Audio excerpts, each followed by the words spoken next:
ছাত্র জনতার গণ অভ্যুত্থানে আওয়ামী লীগ সরকার পতনের 9 মাস পর বুধবার দিবাগত রাত 3:05 থাই এয়ারওয়েজের একটি ফ্লাইটে দেশ ছাড়েন সাবেক রাষ্ট্রপতি আব্দুল হামিদ। এরপর এ নিয়ে শুরু হয় আলোচনা সমালোচনা, বিক্ষোভে ফেটে পড়ে পুরো দেশ। শনিবার সকালে হযরত শাহজালাল আন্তর্জাতিক বিমানবন্দর পরিদর্শনে আসেন স্বরাষ্ট্র উপদেষ্টা জাহাঙ্গীর আলম চৌধুরী।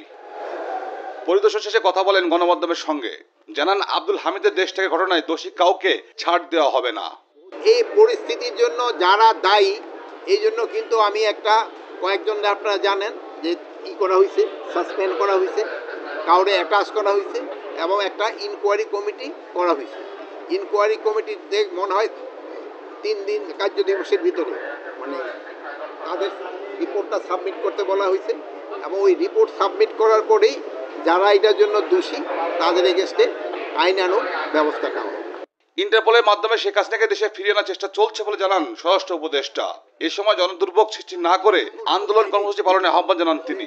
ইন্টারপোলের মাধ্যমে আমরা তো চেষ্টা করতেছি।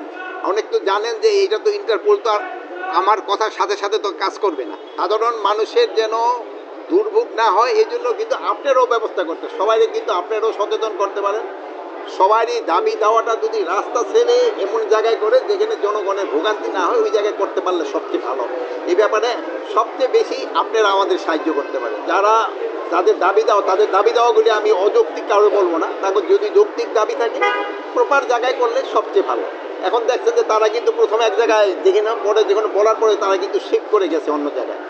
এখন ওই জায়গায় তো কিছুটা জনভোগান্তি হচ্ছে, তারপরে ওনারা কিন্তু ওই অ্যাম্বুলেন্স এবং গাড়ি ঠাড়ি যাওয়ার জন্য কিন্তু এরা সুযোগ করে দিচ্ছে।